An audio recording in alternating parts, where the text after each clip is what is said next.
And my name is Anna Borisenkova, and I have the privilege to serve as the moderator of today's session. So thank you very much again for taking time out of your weekend to join us today. Before we start, like a short announcement, the next conversation session will be on Saturday, February 5th at 2 p.m. American Eastern Time. Olivier Abel will build on his recent book, Le Vertige de l'Europe, and discuss how hermeneutics may assist the crafting and implementation of a new vision for Europe.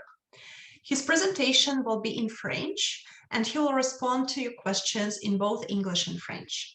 More information and registration are available on the project website, which, as you likely all know, is www.hrnrl.org. And also on the website, we have a rubric, Contact Us, where we welcome all suggestions related to the website and the project, and also suggestions for future speakers. And today, we're really pleased to have our speaker, Molly Mann, whose talk is entitled Left to Right's Debates on Selfhood and Ricoeur's Hermeneutics of the Modern Welfare State. Molly has written the book Ricoeur, Roles and Capability Justice, and she is a former director of Ricoeur Society. She's currently a senior leader in the Ontario Public Service, and she's working for the Minister of Indigenous Affairs. Molly will speak for about 20 minutes today, and then her presentation will be followed by questions and answers and the discussion for the remainder of the time. And a short announcement to the participants. So please feel free to submit your questions in the chat box. And you may start typing your questions either during the session or during the presentation or after the presentation. And we ask you, if you want to raise a question, please do so in the chat box so that we can have a diverse group of questions today. And please do remember to mute your computers and cell phones, and also note that we are recording this session for future viewing on our website. Thank you very much, Molly, for joining us today, and we're giving the word to you. Thank you, Anna. That was very kind. Thanks, everyone, for joining. I've joked with George that I couldn't imagine who would want to spend their weekend listening to a civil servant talk about anything, but so thanks for joining. So as I've mentioned to anyone who will listen, I am a frazzled parent of two small children who are home from school, and so I hope my presentation is coherent to some extent, and but I'm excited to be here and excited to be part of this group. I think it's valuable and relevant to talk about the role that hermeneutics plays in different fields. As Anna said, I'm in management in the civil service in the province of Ontario in Canada, and specifically in the Ministry of Indigenous Affairs. And my role really revolves around my area within the Indigenous Affairs.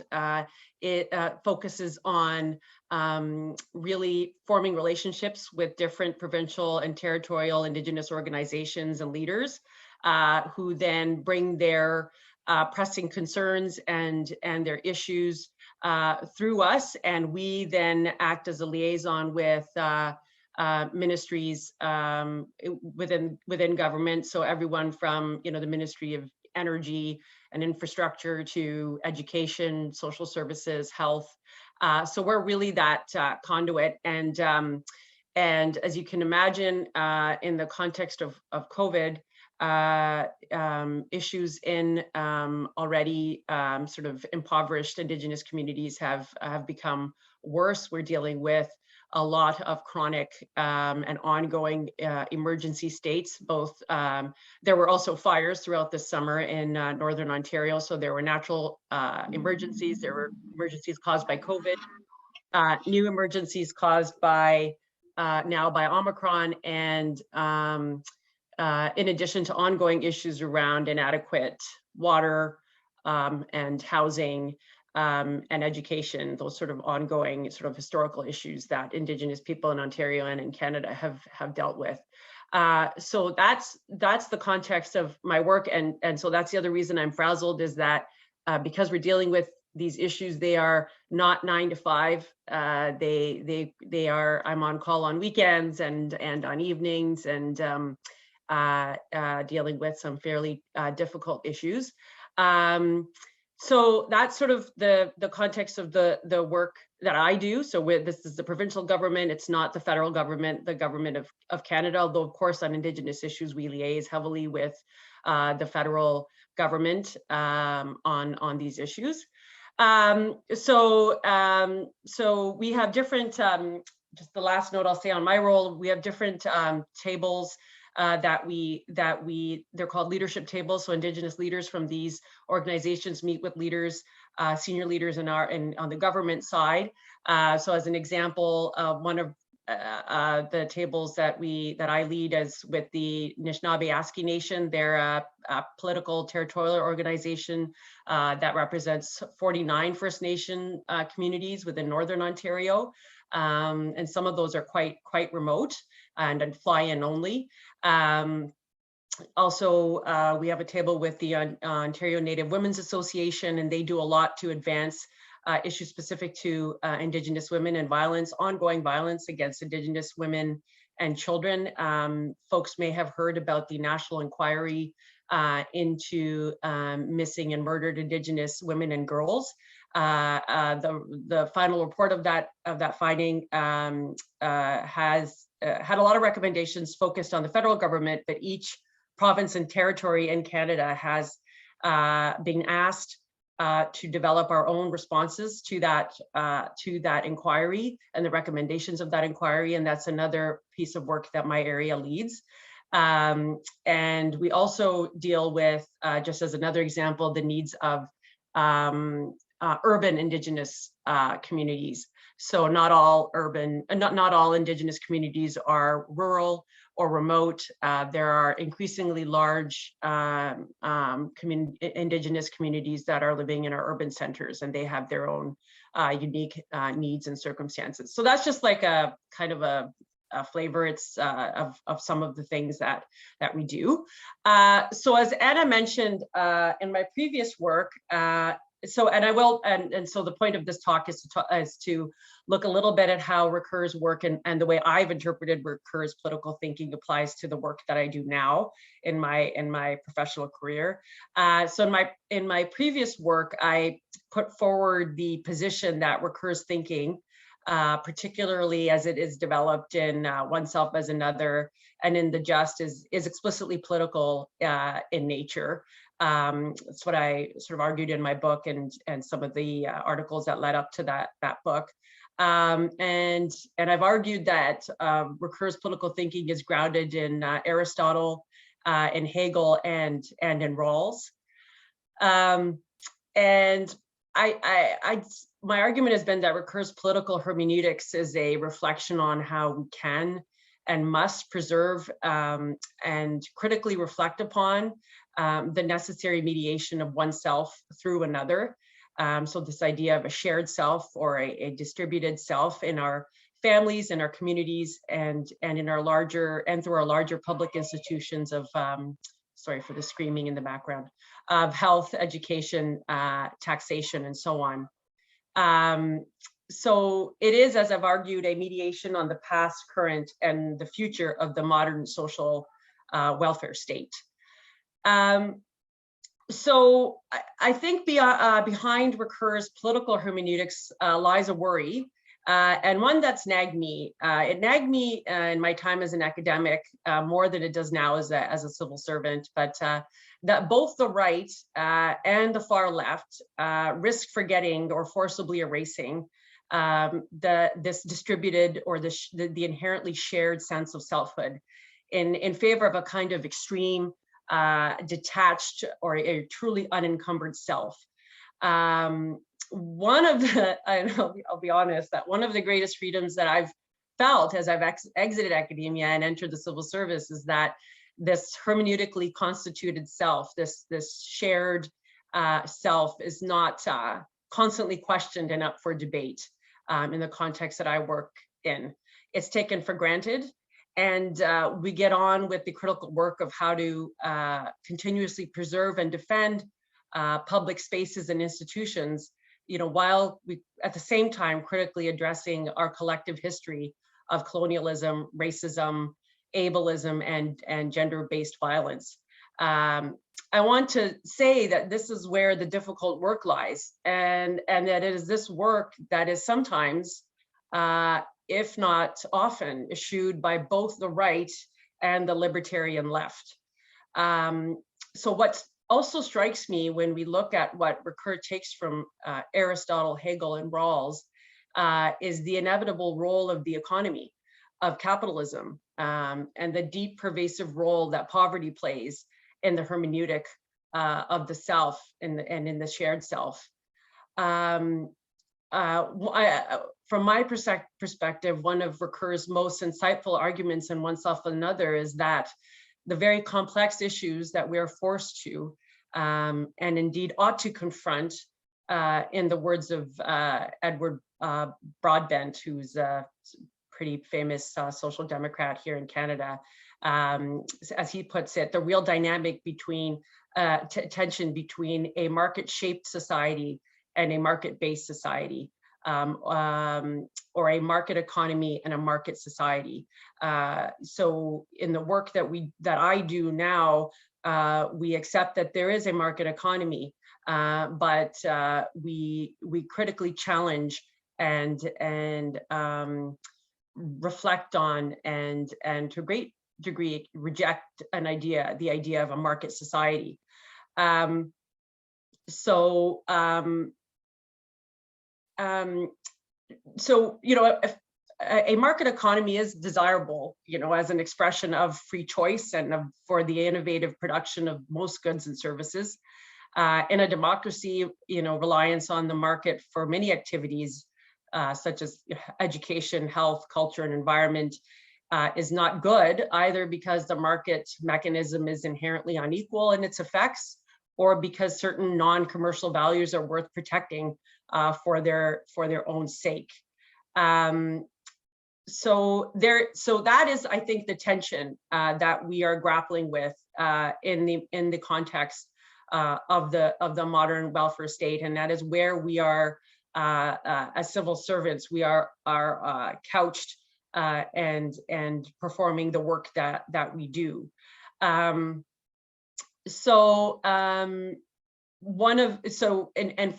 my perspective, as a civil servant, as someone who serves the public, instead of my position has always been that instead of universal social programs invariably reducing the nation's economic competitiveness, in many cases they actually improve it, and there's a lot of research and policy to back that idea up.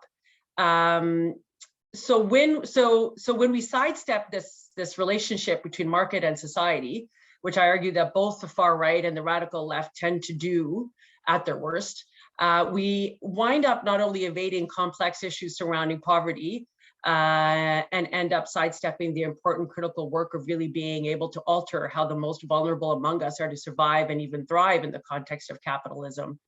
In short, we end up endorsing a kind of free-range capitalism and sidestep the question of class politics altogether. So much of this has to do, going back to Ricoeur now, with the rejection, even when it is merely theoretical, of institutions, of education, of healthcare, of taxation. It's a sort of denial or civil illiteracy around how these institutions shape the self that both the left and the right are eager to defend and to liberate. Oneself as another must be embodied in our public institutions. This is one of Ricoeur's critical points, and we risk moralizing. Otherwise, we risk moralizing the fact of poverty. The right moralizes unemployment and illness, for example, while the left risks doing the same, albeit in different ways. And here is sort of my critique of sort of recognition politics or identity politics that become divorced from or separated from class politics. So I want to give a couple of examples of what I mean in the context of politics and then of the policy work that I do. So in the just to take one example in the American context, the murder of George Floyd has become overinscribed, I would argue, essentially as an issue of race and this popular social movement of Black Lives Matter. That he was poor and that his life had been beset by poverty is almost never mentioned. The intersection of poverty and race and the historical marginalization and impoverishment of Black communities goes without mention. The issue of race then can be picked up and by the forces of capitalism, by pop culture, musicians, clothing brands, and so on. Very little changes on a system level. We have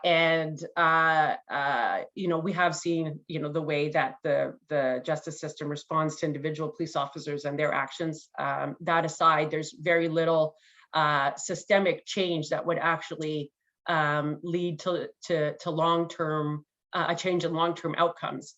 And this is evidence, in the latest failure to maintain or expand Biden's child tax credit. That was lifting many children and families out of poverty. In Canada, and I had this very interesting, I'll share this. I had this when I was I was interviewing for a job as a professor at Ryerson University, and I had this, and so all my work is about the social welfare state, I would describe almost like, no, it was like an aggressive reaction from some folks on what the relevance of the modern welfare state had to do with anything. And in particular, I got the most aggressive sort of reaction when there was a professor, it was a philosophy department, but there was a professor there who claimed to work on Indigenous issues and was like, I can't believe that you would talk about Indigenous issues and the modern welfare state in the same breath. So now that I work, I'm deeply immersed in Indigenous issues, I'm sort of I'm reminded of that conversation. And so on the Indigenous side, we have a similar issue of moralizing what it is that diverse Indigenous communities are fighting for under the banner of sovereignty, Indigenous sovereignty. We tend to stop acknowledging the role of capitalism after we speak about the history of colonialism, sort of in passing. Sophisticated Indigenous leaders, in my experience, meanwhile, are focused on defending their treaty agreements on land rights and resources made between the government of Canada, Indigenous groups and provinces that define ongoing rights and obligations on all sides. These treaties are historic and they're also modern, and have been around for sort of hundreds of years and form how the Crown and Indigenous communities relate to one another and assert their often very complex conflicts and rights. So some of this is done.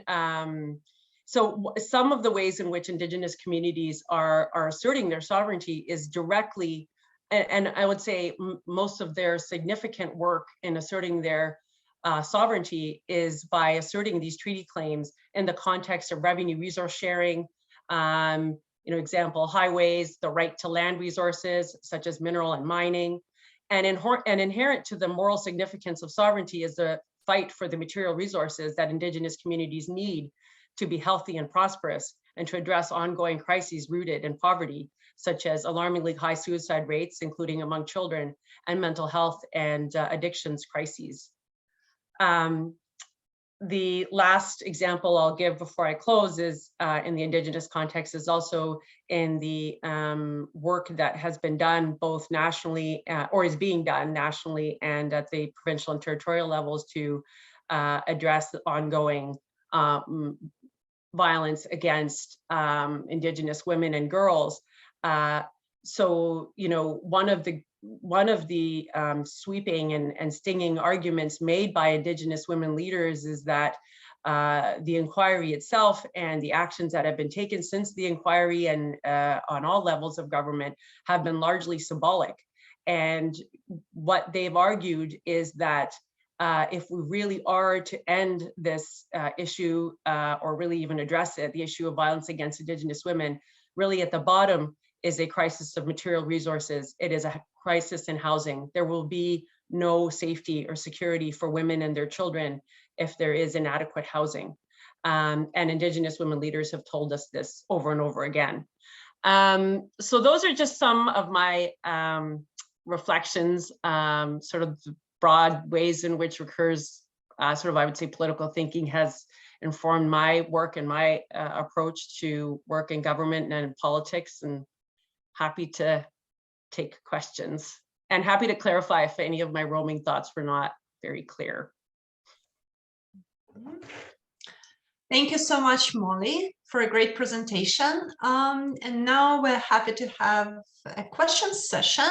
So I'm looking at the chat box and we have a comment from Brad. So I will welcome Brad to share the comment and ask a question. Sorry, can I respond to Brad? Oh, of course, if you have already, yeah. No.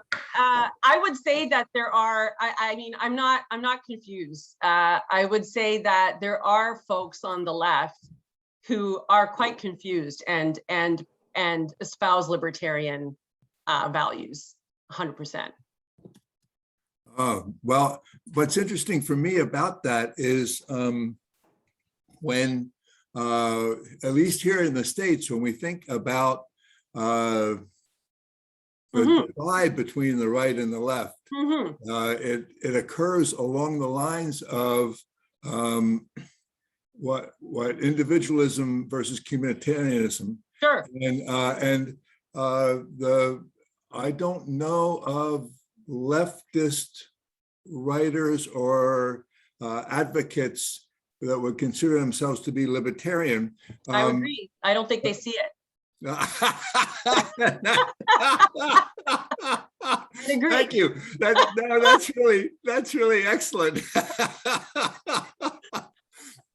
But where that was going in me was not just to contrast Canadian versus United States political spectrum, but when you began to talk about sovereignty versus self. Now, I come out of some degree of medical background. So what you talk about, the relationship between economy and economies and I would say health, viability. I'm with you with that, especially coming from the political end of it. But the notion of sovereignty that Indigenous people bring to the tables of the discussions about sovereignty, because in Canada, you've got layers of sovereignty that we don't have here in the States. It isn't just the sovereignty of Indigenous communities.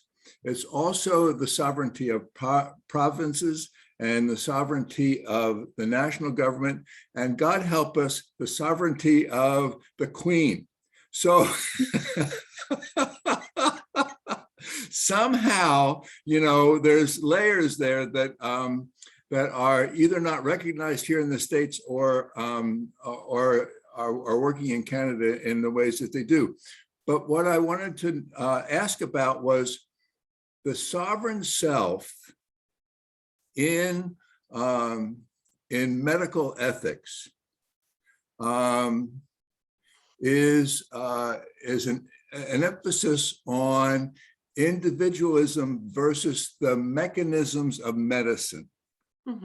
The notion of self in the political environment in which you work, and in Recur's one self as another, the self is sovereign only in relationship. That is, the sovereignty is not particularly individual, it's shared. And I'm wondering whether that notion of sovereignty versus self, that is an environment in which you work, doesn't come up against that sense of sovereignty as individual versus sovereignty as shared. Does that make sense? I think so.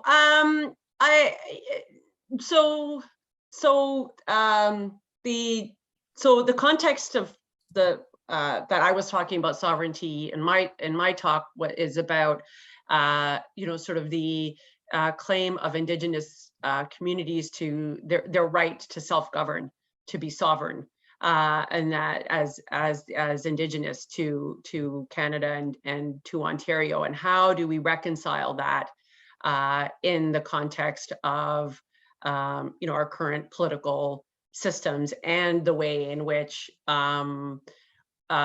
Indigenous communities will say, and quite legitimately, that their right to self-determination and to their sovereignty and they'll put it, and for Indigenous communities, that sovereignty is a communal sovereignty for Indigenous for their diverse Indigenous communities.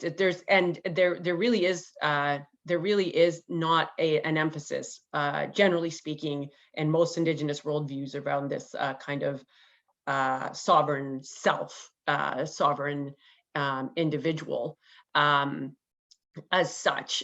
So it's that kind of, and it's that, and what I was trying to get at was that that there are very real material considerations behind any notion or theory or claim to sovereignty. And what I worry about sometimes is when we are having these conversations philosophically, there's it's almost simplifying and conveniently sidestepping some of those very, very thorny issues that Indigenous communities are putting forward around their sovereignty, and simplifying their position. And I think it lands us in some pretty dangerous and frankly almost fairly disrespectful territory. That's I guess I don't know if I'm answering your question, but that's the context in which I was talking about sovereignty. Yeah, I appreciate that, and I don't know that there's an answer, because I don't know that there's a question, but I think there are observations, and you're making them. So thank you. Mm-hmm. Thank you, Brad. Thank you, Brad. Thank you, Molly. And any other questions or comments? George has a question. Yeah, Molly, thanks very much. I have a question that has two levels. One, could you go back first more narrowly in terms of the province and the Conservative government? Does it believe in what you put forward as a distributed self also, or is it more within the civil service? And then the second part, and this goes back to your work on Rawls, one thing that it seems to be occurring, at least in the United States, is that whereas a generation ago when Ricoeur was writing, it seemed that there was a predicate that the Rawlsian notion of dialogue, diverse perspectives, and so is how do we create a political environment where diverse perspectives can come to the table? In the United States, as you all know, there are advocates who say there's no need for that because whatever the political stance, we hold the right position, and we're simply going to advocate, endorse, we're going to push as hard as we can to get our right position. So how does one respond to that? How does one, and if you have relevant examples within the Canadian situation, that would be very useful. Thanks. Thanks, George. Those are hard questions. Thanks. So currently we have a conservative, and I would say a fairly conservative government, and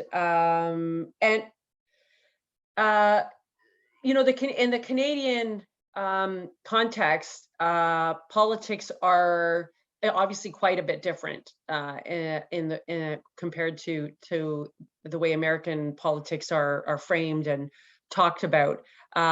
People are positions are inherently argued. You know, we have a parliament.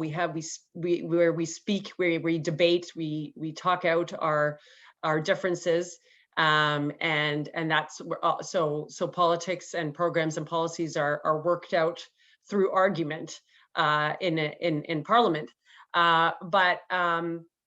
So positions tend not to become absolutist. We have, however, seen a trend of things becoming a little bit more sort of stratified, positions becoming a bit more stratified, and the current government is one that has come from a position of being sort of more populist in their grounding. So to answer your question, I think the task of the civil service is essentially to ground whatever party it is, the party of the day. It really falls to us to put forward that to reinstate this idea of a shared self. So we play a very, very critical role in preventing politics from bifurcating and sort of falling apart. So that's sort of, that has always, the civil service does not change depending on who's coming into power. We stay, we're always there. So that's something that does not depend on the political party. The political party will come in with their ideas and their mandates, and it's our job to. I would say it's our job to bring history, research, and the facts to the table. And it's often a very difficult fight. It's one that one senses one is losing. But it is one that ultimately there still remains respect for at the end of the day, even if your advice is ignored. And we've seen this government change their stance and change how they do things as a result of the sort of advice that they get from the civil service. So that's kind of a winding answer to your first question. I do not know how to help you on your your trouble there with the way that politics gets carried out. One thing I remember observing in my time in the US was the key difference, it seemed to me, between Canadians and some of the Americans that I encountered around political issues was that Canadians are very, very interested in what the mandate of the government are, like when it comes to election time, but they're also very interested in the practical policies and programs that are being put forward by through a platform, and they will change their mind depending on what is being put forward. So it's not, again, it's not like this intractable thing, although generally people will kind of describe themselves as being like liberal or more progressive than that, or conservative. And I found that I was always amazed that folks were not willing to actually get into what they thought about a particular policy or a particular program, or to give thought or to articulate how that would really impact their neighbors or their community. They just like staunchly kept repeating what side they fell on. Even if the proposed policy or program would end up harming them, it seemed not to change that ideological position. So I don't know. I mean, that comes from the Constitution and all of that. I don't know how to. I don't know if I have a good answer to that, but it's fascinating to me. Good, great, thanks, Mann. Okay, thank you very much, George, and thank you, Moni, for the answer. We've received quite a few questions. from Tom, Eric, Andrea, and Roger. So I will welcome Tom to ask his questions. Yeah, thank you. Thank you, Molly. I'm in the Toronto area and so have a real personal concern as well about what you're doing and appreciate that you're in that position. My question is about these treaties that and the valid treaty rights that Indigenous people have, but have not, the treaties have not been honored. How do you, as representative of the government, deal with that? And then in the Ricurian perspective, how might he understand such issues of treaty violations? And what kind of recommendations do you imagine that he might put forward for our benefit? Just a general question in that area. You can focus it just any way you wish. Thank you.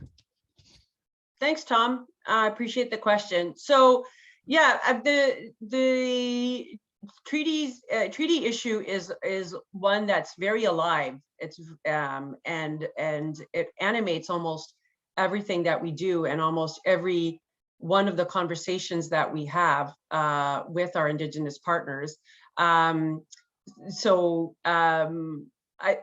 way that I see my role and the role of the area that I oversee is to with the relationship tables that we have with diverse Indigenous organizations is to respect the treaty claims that they will put forward. Now, even the treaties are actually legal tools that Indigenous organizations have access to, and that actually often work they're often violated.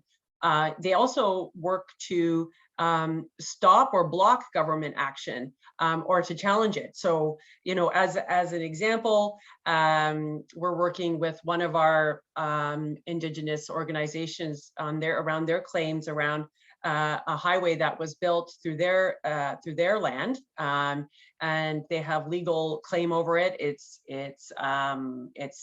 institutionalized in the Williams Treaty, and without proper, we also have very, very complex and sensitive consultation processes that we are obligated to undertake with Indigenous partners based on these treaties and the legal rights that they bestow upon Indigenous communities. So one of the things that we're dealing with now is Indigenous communities saying, like, look, like this happened in the past, this is our land, you built a highway, you make money off of it, what are you going to do for us? And my job is to facilitate those conversations and ensure that the Ministry of Transportation, the Ministry of Infrastructure are at the table and being held accountable to these Indigenous leaders and the claims that they're making. And it is like a very delicate hermeneutic sort of dance that we do around these legal claims, but they're powerful, and our job is to ensure that the voices of Indigenous leaders and Indigenous communities are heard, and that we pressure and pursue our partner ministries to make the changes that are needed. And that's just one example among I mean thousands that we deal with at any given time. Could I just ask for a couple more words about, I love the expression, hermeneutical dance, a delicate hermeneutical dance. Say a bit more about that.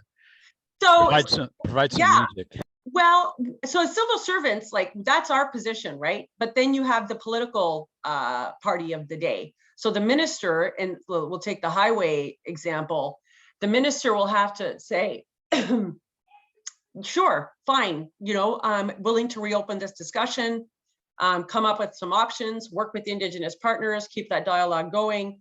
We'll see if we can come up with a solution. They can also say, we're not interested in this right now. We're about to enter re-election mode, election time. Don't want to stir the pot. Not interested. And what we have to do as a civil service, again, is craft our arguments of persuasion around these treaty rights, and spell out the implications and the consequences of failing to take action. So we will use the language of that treaty and craft an argument that we then have to put forward, and that the political folks will interpret in their own way. And often we go back and forth, and this is why nothing happens quickly in government. We will go back and forth among many layers of bureaucracy and the political party to even begin a process of in this. And these are all what also the other bit of tension here is this is part of reconciliation that we are all engaged in, respecting those territories, respecting the land claims, respecting Indigenous communities.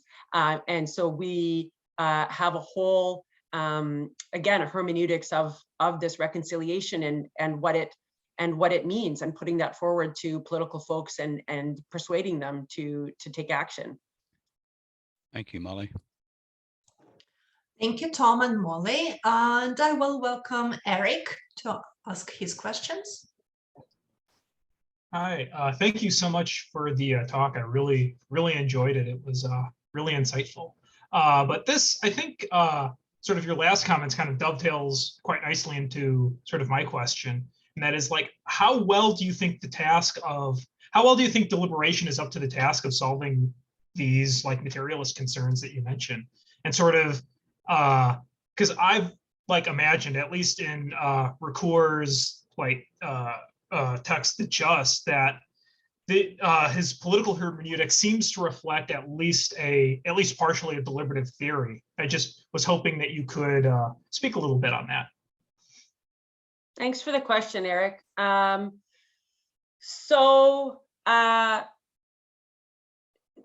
mean, yeah. So as I was just sort of saying, I think that a lot of what, not just politically, but in the world of policy,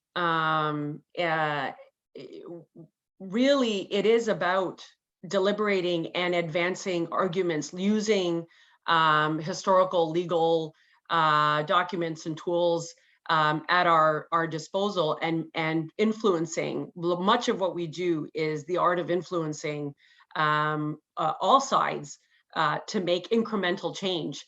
And deliberation can seem like it's like, oh my God, this is slow. Will this ever change?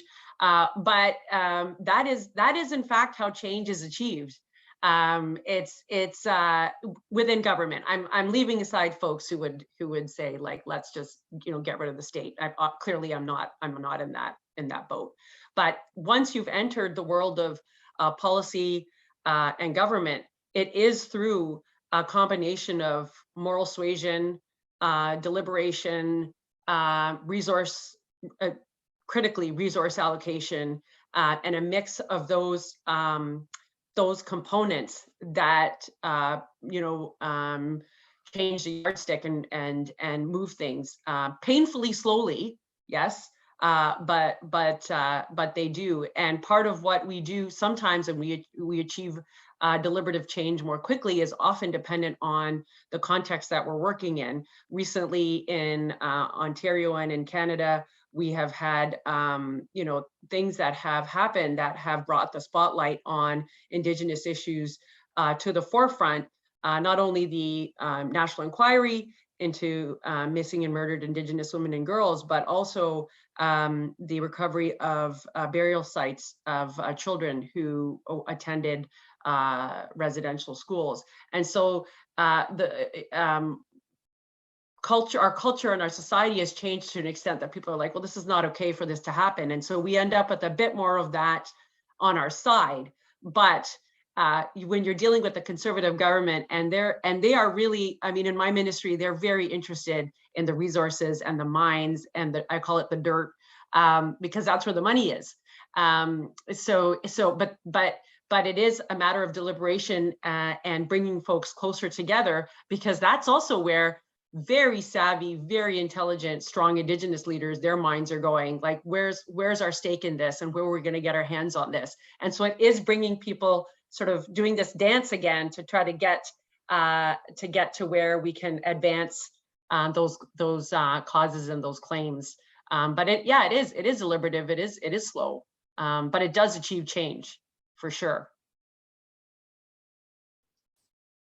Just sort of a quick sort of a thing that like occurs to me as we're sort of talking about, do we think that there might be a risk of sort of reframing a lot of these issues in more sort of like pan-economistic lenses then, if that sort of forces a lot of the ways we interpret and engage with, you know, like questions of sovereignty as being sort of primarily economistic, and that to me sort of risks papering over the sort of non-economistic approaches here. So just yeah, no, I wondering what your thoughts are. Yeah, though there is. I mean, sure, to some extent, yes. But I mean, my personal position, having sort of struggled with these issues for a while now, and having done government work on other issues around child welfare and social services, and that also touch on Indigenous issues, really and truly, for Indigenous communities and Indigenous leaders, there is no sovereignty without the resources, and they will not come to the table, and they will not engage, and that is like an intractable position. And I think for them, it's like, this is our land, and they are powerful, sophisticated economic agents. And in fact, I think the risk that we run as philosophers, when we engage with things philosophically, is that we forget that, or we don't recognize it, and then it's like this, we're in this territory that I was saying this to Brad, of like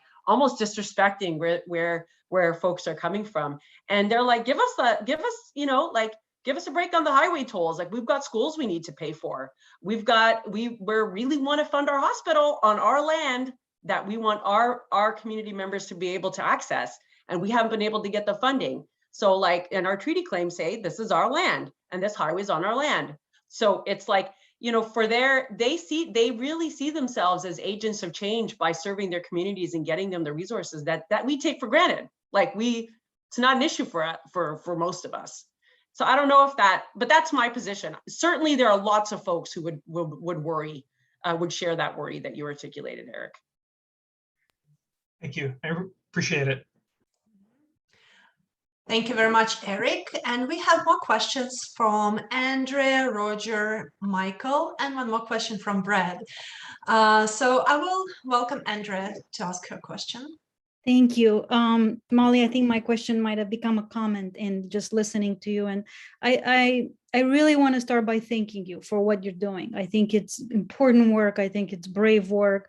And also I'm incredibly curious and as well as impressed with the shift from academia to government and policy work. And in listening to you, I'm very much reminded of what I find to be a disappointing tendency in academic and philosophical work, which is very moralizing in and of itself. So, you know, at least in my view, we sometimes pick a very high level of analysis where we can pretty much stay focused on ideals and, you know, perfect scenarios.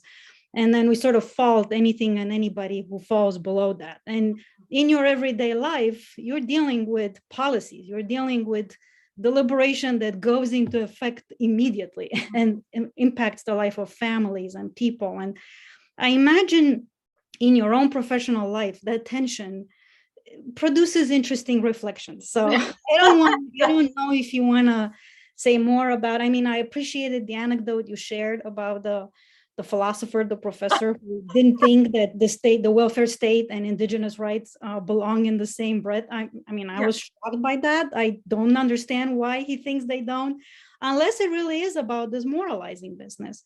I really think you bringing class and the market aspect is essential. Like, of course, it's about whether somebody has enough money to, you know, not have food insecurity. Like, why don't we deal with these practical aspects and immediately jump to a very high level and moralize, you know, I mean, and then hold everybody, the world, responsible for failing. Why are we helping them not to fail? So you can see I have my own level of no, I appreciate it, Andrea. Like certainly I share your perspectives and some of your frustrations. I struggled with it in my time in academia. My dissertation and then I forget what's in my book now because I wrote it so long ago, but a lot of it had to what I tried to hang my theory around, my argument around social policy issues that I found to be of interest. So I was looking at voting rights for those who are incarcerated, the housing needs for adults with developmental disabilities. So I was always sort of interested in sort of policy issues concretely, and then and in the political and economic makeup of the actual political and economic makeup of the societies that we live in currently. And so I was not well suited for like a philosophy I think role in some ways, and then I wasn't quite able to find a home for myself. And then yeah, I did and it was and I consider myself to be center left, but there was a sheer and open hostility from folks on who consider themselves to be, you know, I guess more progressive than I, that I somehow didn't understand the evils of capitalism, or I didn't get how bad the state was, and like kind of like, do you just not know, or do you just not get it? And I'm like, no, I think I get it. So yeah, no, I'm hoping there will be like change as we go ahead, but yeah, it's an issue for sure. Yeah. Thank you very much. Yeah, thank you for the question. And a question from Roger. Hi, Roger. Hi, Molly. How are you? Good. Good. I really appreciate your discussion and the distinction that you made between a market society and a market economy. I think that's really instructive, and I've been sort of wrestling with some of Aaron's critique of society. So maybe we can talk about that at another time. But yes. But I wanted to ask you a different sort of a question, and partly I think it, you know, sort of was sparked in part by your discussion with Brad and in part by George. But as you think you probably know, I spent a lot of formative years in Saskatchewan, home to the CCF, which later became the NDP. And let me just say, I'm appalled with the whenever they vote for their conservative government there. But so I think back a little bit to what McCord talks about founding events and sort of the way that it impacts sort of the history of a nation. And, you know, there's one of the distinctions between sort of America. I've lived in the States now almost 30 years. So I suppose half my life has been in Canada and for half of it in here. But I did want to ask about, you know, sort of the Canadian, you know, you talked about this idea of a shared self and sort of some of the distinctions between sort of, you didn't frame it this way, but between sort of the Canadian experience and the American experience. And, you know, I think in Canada, we do have a much more accepting as a sense of a social democracy. And so I just wonder, I mean, I guess my question is sort of speculative, but I mean, could you comment a little bit on that, or would you care to comment a little bit on that, about sort of the receptivity to this idea of like a shared sense of self, a shared sense of responsibility, a shared sense of obligation that might actually play a role in the kind of negotiations that you're involved with, and whether you want to speculate about sort of go back to the, sort of, you know, sort of the American experience and how that differs, or whether you just want to sort of talk about that in the Canadian context in which you're working. Okay, no, that's thanks for that question, Roger. So like, I think, so, I mean, as I think, you know, to your point, I think makes Canada distinct politically and socially and economically from the States is that there has been a recognition of sort of, I mean, going back historically to the rights of the working class. So, you know, it doesn't matter if you are, you know, not that it doesn't matter, irrespective of your identity in other ways, you know, in terms of, you know, whether you see yourself as a person of color, as an immigrant, as gay, as straight, whatever those, as having a disability, as being able-bodied, there are certain core services and supports that every single person needs to live a life of dignity, and those are shared. And we don't moralize or pinpoint like, oh, well, you're poor, I guess it's because of these terrible decisions that you've made. Like, to some extent, those we have those attitudes, but it's very much there is a basic level of dignity that all are accorded, and that all need, and that all have a right to. And that's sort of the founding those are the founding beliefs, I think, that animate our societies. And then from there we can get into our differences and so on. But there is a kind of recognition of those material needs around education, around healthcare, around social assistance, and so on.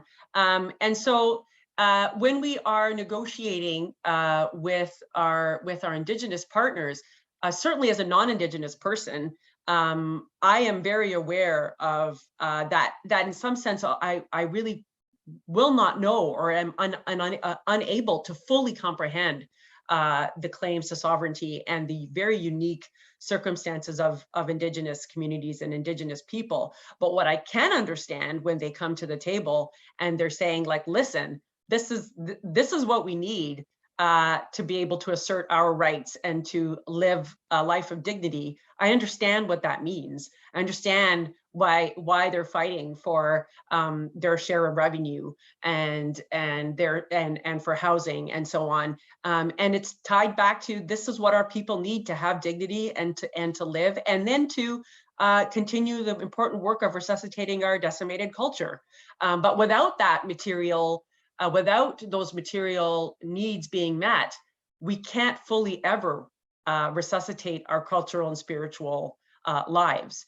So to me, it's predicated on that material reality. And in the States, we have this curious, I remember living in the States, I remember we just have a minute left, but people were astonished that we could get healthcare for free, and we could see any doctor we wanted. No, you're not assigned one shitty doctor that you have to stay with forever. Like, I had to disabuse people of all these ideas, and an overwhelming debt that people had over like injury and illness, and that to me is moralizing health. It's moralizing, like, well, you have cancer, too bad, you get to die in debt. Like, it's that notion is not. Any one of us can fall ill. Any one of us can, germs don't know where they're going, as Omicron has taught us. But we can't moralize illness. We can't moralize disability. We can't moralize poverty, or that there's a limit at which we need to stop. So I don't know if that answers your question, but that's. No, that's great. Can I just add one quick comment? I know we're running out of time. Sure. That's terrific. I mean, because throughout your discussion, I was wondering, what is it that motivates these folks who are actually giving up something in these negotiations and deliberations? And, you know, I think that your you know, the way that you discussed this notion of a dignity, there's sort of this sense of basic respect and a sense of dignity that should be extended to everyone, is kind of the it's the, I don't know, the inspiriting principle, I guess I'll use that language here, or the directive ideal, as Ricoeur sometimes talks about it, in terms of you know, what also makes the distinction between a market economy and a market society. So that was exactly, really, really helpful. Thank you for that. Thank you, Roger. Yeah. Thank you very much, Roger. Thank you very much, Molly. Unfortunately, we ran out of time. I know there are more comments and questions in the chat box. I will encourage everyone to follow up using the website Contact Us session so we can continue the conversation more Happy for people informal. to email me too, if yeah, that's fine. Awesome. Thank you so much, Molly. And I think time flew very fast because of the great and fruitful discussion we had today. So thank you again for being with us today. And as a reminder, the next conversation session will be with Olivier Abel on Saturday, February 5th at 2 p.m. Eastern Time. And more information is available on the project website, and the registration should now be available. Thank you, everyone, and hope you'll have a nice rest of the weekend.